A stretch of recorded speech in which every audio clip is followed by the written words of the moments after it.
When the Switch launched in 2017, it was accompanied with a beautiful little return of the classic Blaster Master series in the form of Blaster Master Zero. This was a title that I fell in love with, for it was a welcome return to the series' roots, with an updated game design that made it more approachable while still maintaining its rather harsh difficulty. Developer Inti Creates has been quite active in developing a bunch of games since then, and with the relative success of Zero, I know I wasn't the only one clamoring for a sequel. Now, in conjunction with developer Sunsoft, we have the aptly named Blaster Master Zero 2, a sequel that seemingly came out of nowhere and does everything that you'd hope the next entry would provide to fans of the series.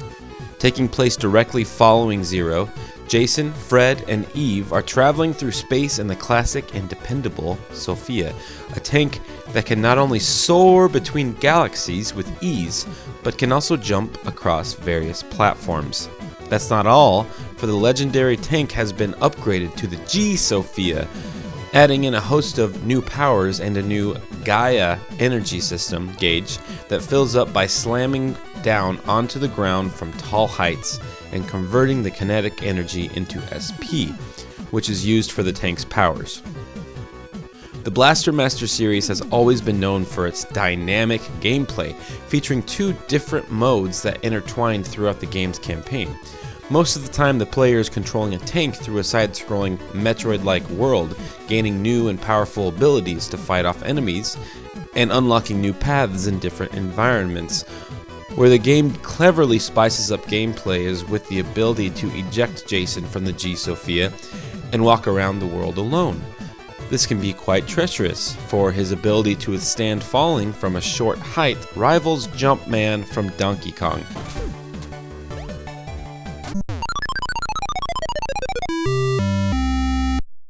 And you'll need to be careful maneuvering each area to progress. Every once in a while, a cave with a Jason-sized opening will appear, which introduces us to the second gameplay mode, an isometric shooter.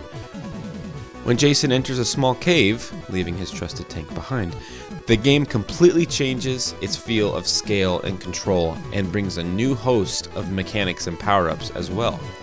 The biggest upgrade to Jason in Zero 2 is his new ability to chain powerful counterattacks that, while somewhat janky at times, will prove vital to taking down some tough sections. These dungeon crawling sections can be absolutely brutal, but also feature some fantastic original bosses, like the main world bosses, that will challenge you to understand and utilize every weapon at your disposal to surmount the challenge. And that's where I think Blaster Master Zero 2 excels the most in nailing its neo-retro vibe. Specifically, the game can just be brutally hard. One boss in particular is cleverly made up of multiple sections to take on to defeat it, each one being tough on their own. But like previously mentioned, exploring your arsenal to find the best power-up or weapon against each boss will lead to victory, and incidentally, conjure up that great feeling of satisfaction we all know and love. With a bigger world map with many different planets to check out, exploring has never felt better. This new, more expansive world system allows for some planets to be both huge and full of new creatures and sections, while offering some smaller planets all based around one quick objective. This whole aspect of the game is really what stood out to me the most from Zero. The clear separation of areas and worlds make it feel great to travel between planets and ties the game together very nicely. Quite simply, I had a ton of fun playing through Blaster Master Zero 2. It was pretty much exactly what I wanted in a sequel to a beloved game franchise of mine. The game progresses through and uncovers new abilities at a swift and balanced pace. The weapons are super fun to discover and mess with, and the very nature of what makes Blaster Master gameplay so excellent has never shown so bright and wonderful.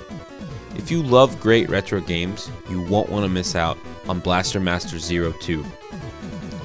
We're giving this game a 9 out of 10.